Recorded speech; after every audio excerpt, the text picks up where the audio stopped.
Lincoln Fire and Rescue says it's in dire need of new equipment. But they may have to wait even longer after the City Council delayed a vote on purchasing some new engines. New at 5, Channel 8 Eyewitness News reporter Rachel Miner joins us now with the details. Rachel? Rod and Megan, new equipment can't be purchased until the start of the biannual budget in September, but the City Council delay will push that out even further. It also forces the department to use equipment that is outdated and at risk of breaking down.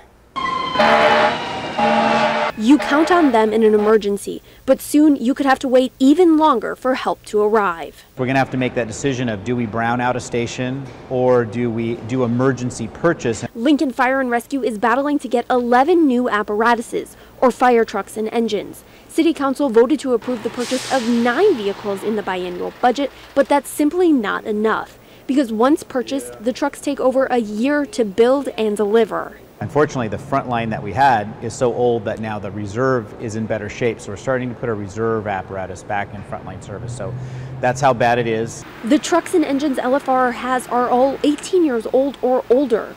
The 9 vehicles City Council approved would go to replace ones in dire need of it.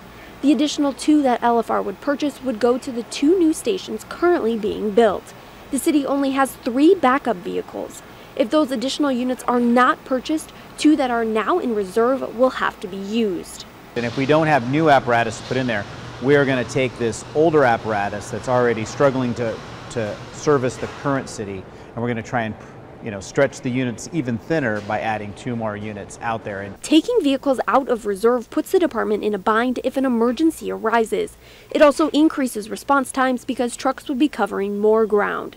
The lack of vehicles could also lead to LFR placing a station on brownout or temporarily closing it. Money for the additional units would have to come from the city's quarter-cent sales tax that goes through September.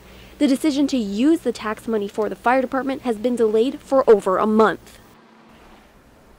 Now, City Council says they want to hear more public opinion on the matter.